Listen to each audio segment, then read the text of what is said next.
Welcome to the Insomnia Project. Sit back, relax, and listen as we have a conversation about the mundane.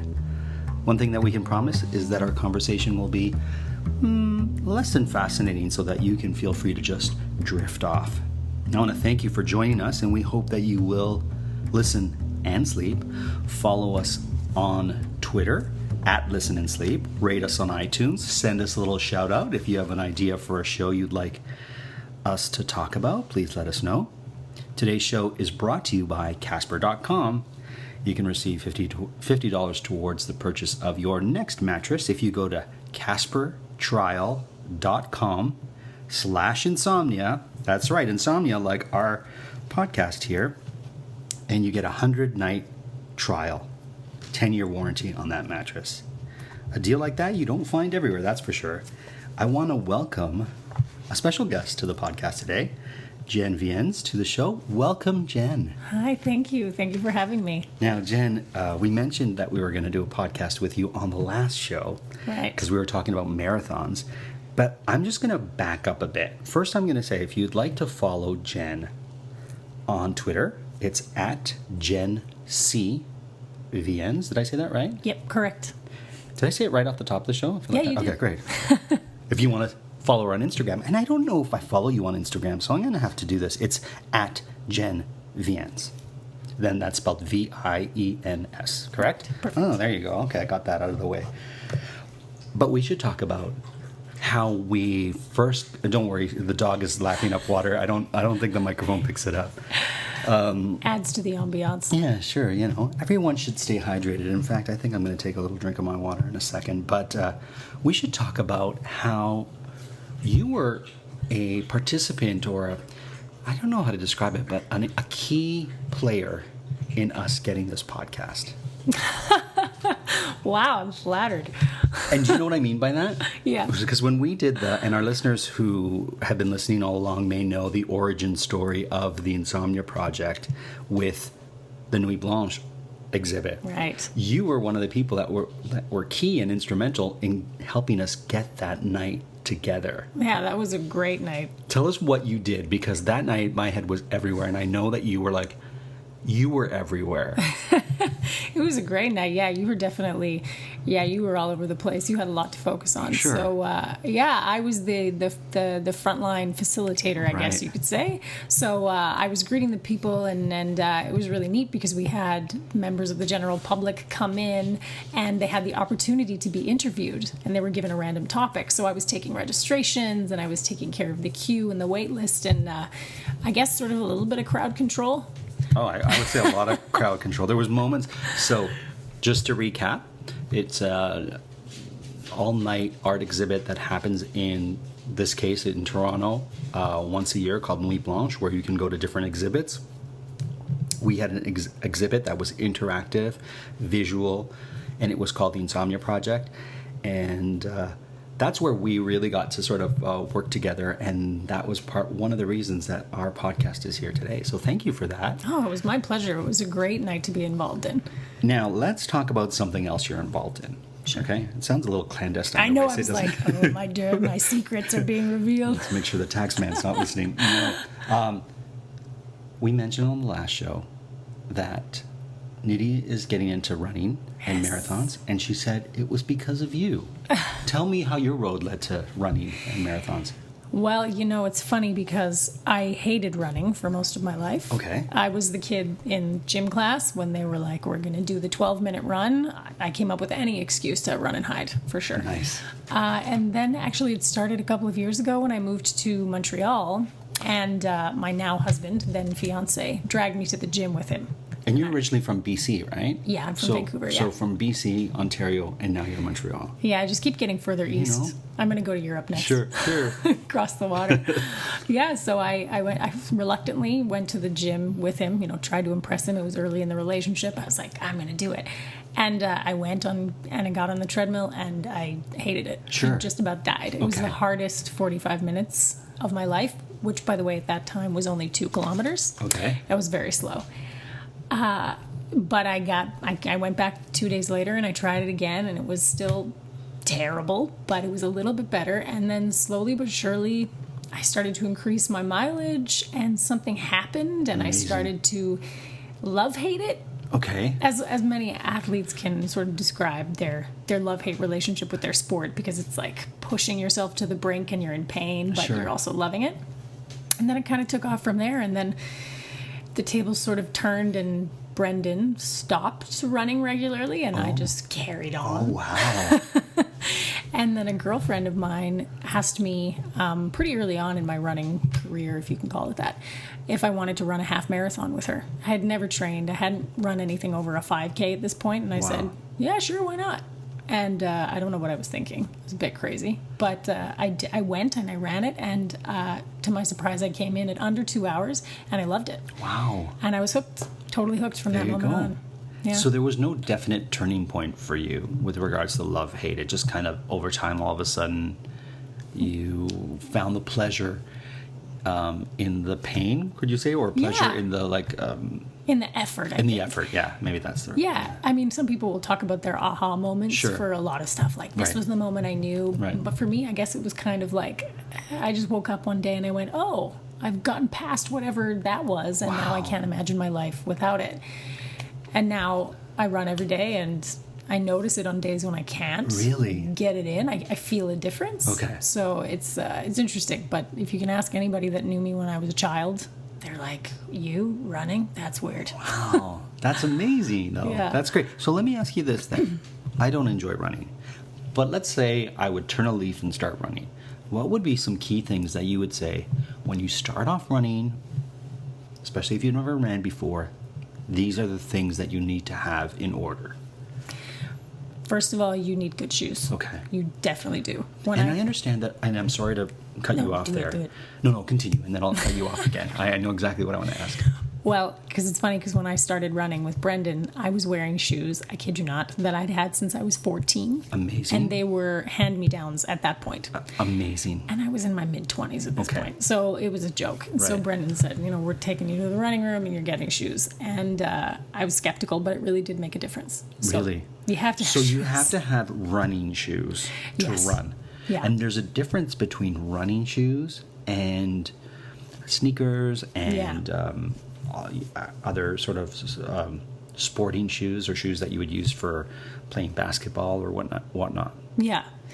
Yeah, I mean, in terms of running shoes, they're just more flexible. They're designed to hit the pavement repetitively in that sort of fashion, whereas like cross trainers or that sort of thing, they're really stiff because you just need ankle support if you're lifting weights or doing that sort of thing. So you don't want a cross trainer if you're running. You want a proper running shoe to run in. It's easier. It's if easier. you're trying to run in cross trainers, it takes more energy. Oh, okay. And You're going to tire yourself out faster. Fair enough. Now, let me ask you this. With regards to the laces, do you do a tight lace up or a loose lace up or a medium? Like That's a great question. It really all depends on personal preference, or well, yeah, like the shape of your foot, and then also your comfort level. So for myself, because I have I think we all have oddly shaped feet technically, but I have a really wide toe box, but really narrow feet in general. So I need the laces to be really tight at the top of the shoe, like closer to my ankle, but then they have to be really loose near the bottom. I see. So it all has to do with figuring out what's the most comfortable for you. You definitely don't want to lace up the whole shoe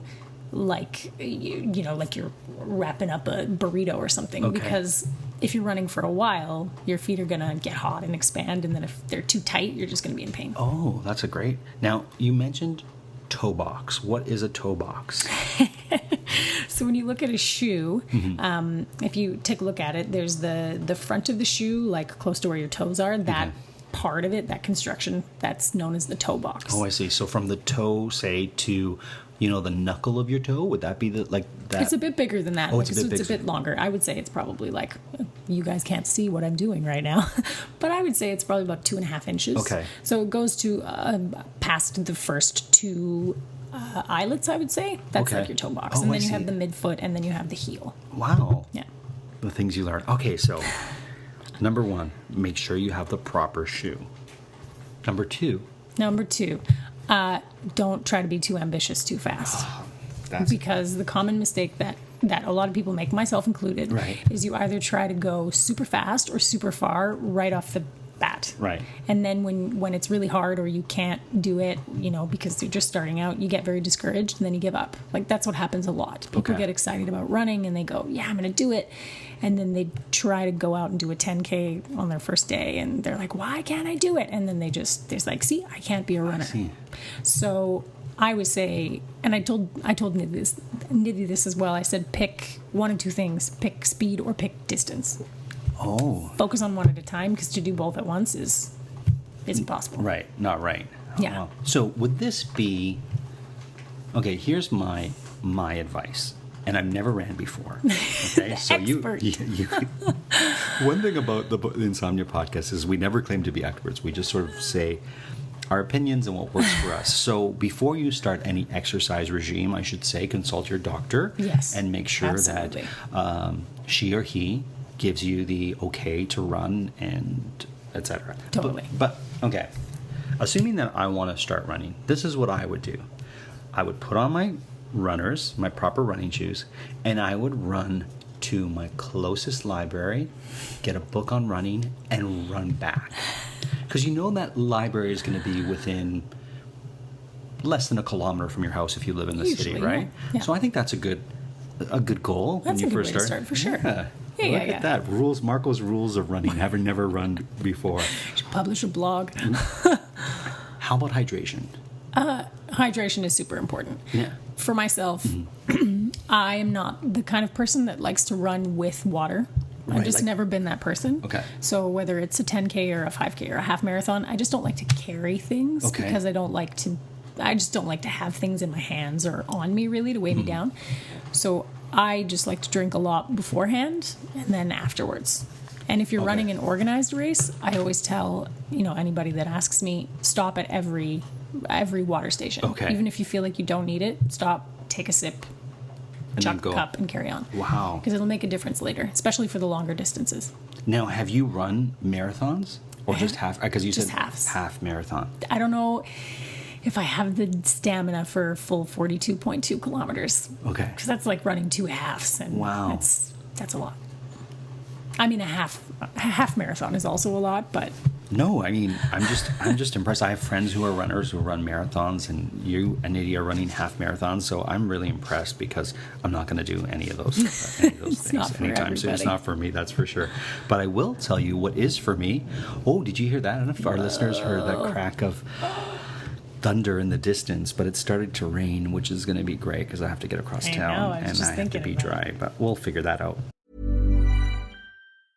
Hey, it's Hannah Burner from Giggly Squad, and we're partnering with Abercrombie for the launch of their new spring collection. I need a wardrobe that can handle a busy week in the city and go straight to a weekend getaway. Abercrombie's newest drop is full of dresses, sweaters, and layers that effortlessly do both. The piece that's stealing the show for me is the new reversible trench coat. It's a classic navy on one side and a coastal plaid on the other, the perfect spring staple. Get your closet ready for a full season of plans. Shop spring at Abercrombie & Fitch in the app, online, and in stores.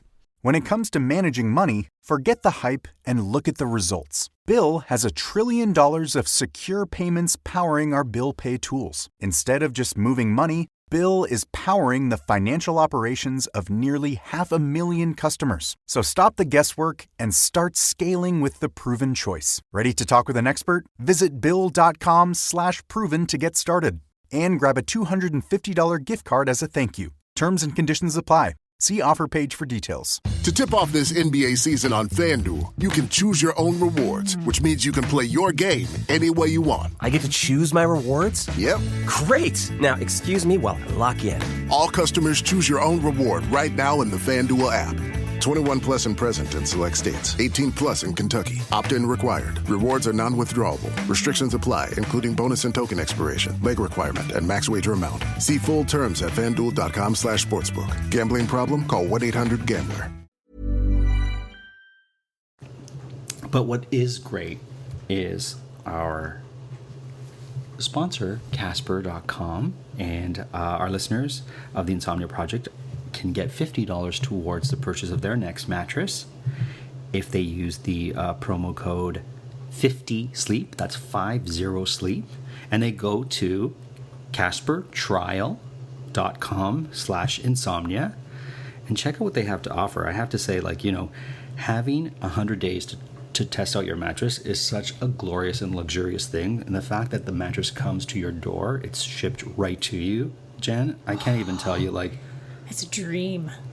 How great that is, isn't it? And if it's not for you, you just tell them, come pick it up. It's not for me. That's great. But everyone I've spoken to who has a Casper mattress just loves it.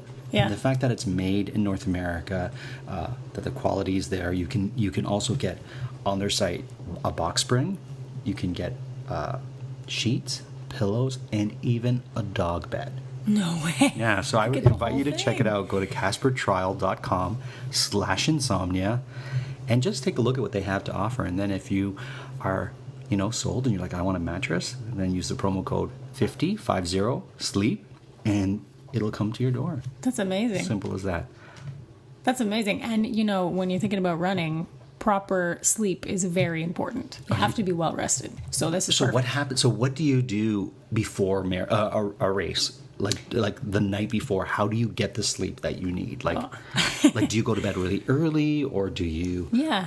Well, it's hard the night before a race because you have the adrenaline, you have the nerves, because you're anticipating this, and it's usually an early start, so you have to wake up early. Mm-hmm. So what I try to do about 5 to 7 days out is I try to get into the rhythm of going to bed earlier and just getting more sleep overall. Hard to do sometimes, but that's what I try to do leading up to it. So then it's less of a big deal if I can't sleep the night before. But I do have, like most athletes, I have my superstitious rituals. I eat the same thing before every race. Am I able to ask? Or yeah, for sure. It started with my first half marathon that I ran, and I've just been eating the same thing ever since. Sure. So usually like really early at like 6 o'clock, and I usually eat at 9, so this is very early. I have Caesar salad. And tortilla chips and guacamole. That sounds great. Any time of the day, to be honest with you. I know. And then I always have one small glass of white wine. Before you run? Yeah. Why is that? Just a small one, because it was another thing that was part of the first experience, and it calmed my nerves a little bit. It's like half a glass. It's not even like a full 5 ounce. But what kind of wine? It's usually a Riesling. Okay, why Riesling? It's just a better morning wine? Well, it's usually lower in alcohol. Okay. It's usually like between 9 and 11% as opposed to 14% or something like that, because the last thing you want is to be hungover running a race. Sure. I'm sure it's miserable. I have friends that have done it. I have not. Fair enough. I'm sure it's miserable. So, merging on to wine. Perfect. I should mention to our listeners that you're a sommelier. That is true. And since I have a sommelier, and we've talked about wine, Nidhi and I, but I want your perspective. I want your perspective on North American wines. Oh, this is a great question. Because, Nidhi and I have talked about Italian and French wines, but we're in the province of Ontario. What does Ontario do well, if they do well? Anything at all? They really, honestly, they actually do Riesling very well. Mm-hmm. They do light white wines incredibly well because they have a similar climate and terrain to certain parts of Europe, particularly like Germany, where Mosel, like the Mosel region, where Riesling comes from. So because of the climate and the weather that they get and the humidity that they have in the escarpment area, it's just perfect for those kinds of grapes. So like Riesling, Gewürztraminer even. And the lighter red wines, I should say, like Pinot Noirs. Sure, I love Pinot Noirs. Yeah, so basically anything that comes from like Germany, they can do really well. So anything that these colder, old world places does well, like Germany or Austria or... Yeah, the cooler climate. Maybe Hungary. I don't know how Hungary is for wine, but like I'm just trying to think of that sort of... Yeah, they have Tokai, amazing Tokai. I thought Tokai was from Friuli. No, not Tokai. Yeah, Tokai. The grape, right? Yes. We're talking about the grape. Now we have a debate. The same one? But you know what? It would make sense. No, but it would make sense because of the Austro-Hungarian Empire that Friuli was a part of as well, that wine would be, in that zone, right? The way because they've divided the country so many times over the years. Like Alsace was German-French, German-French. So there's interesting things there too. But it's hard to tell sometimes with the divisions. I'm going to push old world wines aside because I've got an expert here. I want to talk about North American wines, in particular Canadian wines. We've touched on Ontario. You're from BC. Yes. Tell me your BC wine preferences, or what should one be looking if they're out in the West Coast? If they're in the West Coast, even if they're in, let's say, California, Oregon, Washington, that has great wines. yeah. I'm not going to limit you just to BC wines, but what would you say? If you're out in that way, try this. BC does Sauvignon Blanc really well. Really? Yeah, they do. I mean, and I'm not a huge Sauvignon Blanc fan. Sure. It's probably my least favorite varietal, but because most of British Columbia, where they have the vines and the vineyards now, used to be orchard. So and Sauvignon Blanc has a nice green apple characteristic to it, and so that comes through from the soil, and it just, for something about it, it just brings out that flavor profile. So again, BC does the whites really, really well, especially if you're in the northern part. So if you're talking about like the Naramata Bench, really focus on the whites. So Sauvignon No idea Blanc, what that means, but that's cool. I don't have to. No, not till you get there. It's fine. So if you're in the northern region, yeah, like stick to the whites, the crisp whites. So even unoaked Chardonnays and that sort of thing. They're really nice. If you go south, sort of to Oliver Osoyoos, because it's a desert. It's a desert in that region. They do some reds really well. Okay. So yeah, I mean, and they're experimenting with things like Malbec, which they've introduced over the last several years. That is an Argentinian grape varietal, so it needs a hot climate. So I always say, if you want the reds, go south. If you want the whites, go north. Oh, that's a good. What an easy, great way to sort of, I don't know what you'd call it, but a great tip, sort of, when you're out west and you're looking for wines. Yeah. White goes up north, the Great White North. South, you go for reds, eh? There you go. Okay, so let's move a little bit east. You're in Quebec now. Yes. Are you able to talk about wines from the eastern part of Canada or Quebec? A little bit. Amazing. I always put people on the spot. We don't even talk about, listen, I'm going to be quizzing you on wine, Jen. I'm just... Surprise! There you go. But no, tell us good. about wine from Quebec, from eastern Canada. Well, Quebec is really... It's not really known as the wine region, right? I mean, the thing that you want to think about when you go to Quebec is cider. They do cider really well. Really? Yeah. And it's not all available in the SAQ, so it's better to go to the actual cidery. The SAQ is the LCBO equivalent. Yeah, so it's our government liquor store. Yeah, thank you. So for our American or international listeners, alcohol is really regulated in Canada, and it's provincially regulated in particular. So, for example, in this province of Ontario, we have what is known as the LCBO, which is the Liquor Control Board of Ontario. And in Quebec, they have the SQA, is it? SAQ. SAQ, sorry, which stands for... Société d'Alcool de Québec. There you go. So...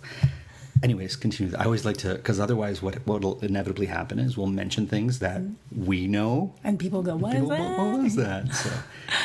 Yeah. Yes. And I always say to people too, look for whatever your region does well. Sure. So Quebec does cider really well. We have so many apple orchards. A big thing is apple picking in the fall. Of course. And so that's really where you want to go. But, they're doing the whites really well also, because we're not that far away from Ontario. Sure. So we have some climates that are similar. We have the cold winters and stuff like that. So yeah, there are some wineries that are creating some interesting whites, playing around with some lighter reds as well. We don't have as many wineries as they do in Ontario, but definitely the Eastern Township region is kind of known for their Route des Vins. Certainly.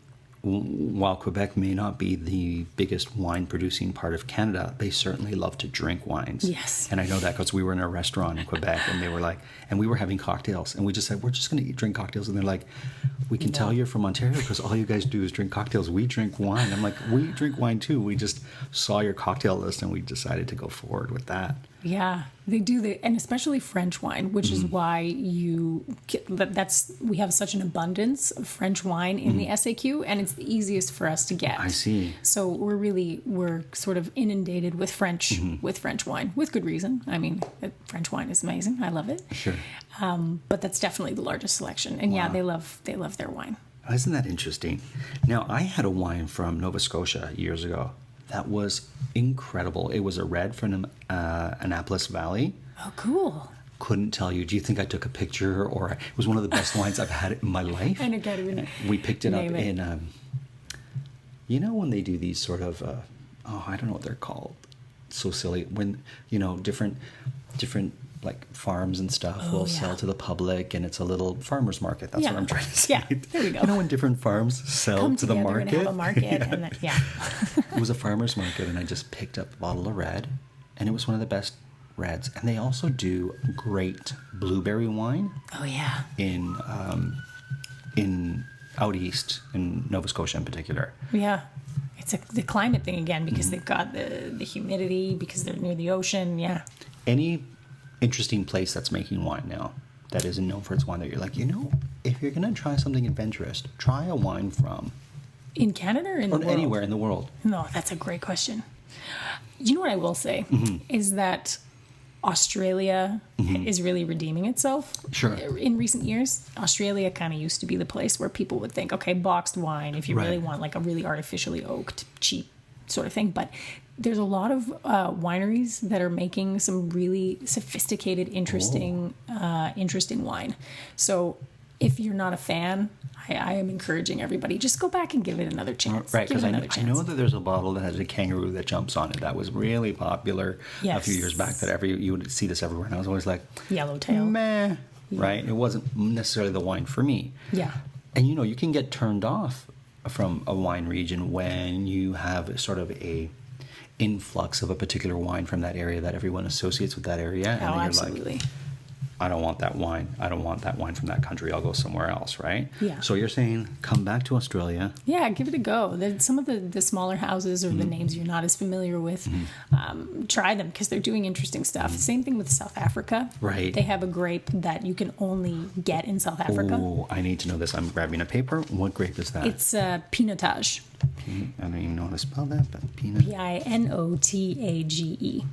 All one word? Yeah. Oh, cool. And it was a grape that was created to grow in their specific climate because it's very, very hot and very dry. And it's a dark red, and it's very dry, and it's got flavors of coffee. And if you like wines that are in your face, bold in your face, don't make any excuses for what they are. This is a wine that's for you. And I like it because it's interesting, and there's not really anything else like it. See, I love wines that are like, I might not like the wine, but the idea that the wine only comes from there and that is its own varietal and it has its own sort of distinct characteristic. I love trying those things. Yeah, it's so cool. Yeah. It's like, it escaped me just now. Oh, I can't think. It'll come to me. Kind of like orange wines from Italy. Right. Because they kind of taste funky. Sure. They taste like something's like not right, but and I love that interesting thing. I mean, I tried a wine a couple of years ago here in Toronto. They had an event, and it was a wine that was produced with wild yeast only. Oh. And it was so interesting. Really? It was just like full of these crazy earthy flavors and stuff that you don't normally find because you can't really get that from a cultivated yeast. Right. And so I always say, if you have an opportunity to try something strange or out of the box, do it. Right. Because that is so interesting. Wow. Where do you sit with sparkling wines? Oh, I love it. Oh. If I could have it every day, I would. Really? You should. It's really good for your brain. Yes, that's right. That is right. And Brendan the Brain Man will attest to that. We'll have to have Brendan the Brain Man on our podcast. Yeah, you should. And Jen, I think we're going to do a part 2 with you because we only touched the tip of the wine iceberg with you, and we've come to the end of the show. Oh, already? Yeah. Man, that went so fast. It did. Jen, I want to thank you so much for being a part of this episode. Thank you for having me. I want to formally thank you for the work that you did at the Nuit Blanche Insomnia Project. My pleasure. Thank you. And once again, if you'd like to follow Jen, you can go to Jen Viens on her Twitter. I shouldn't say @, so that's that one. And then you can find it on our show notes in case you're wondering as well. Her Instagram is @Jen Viens.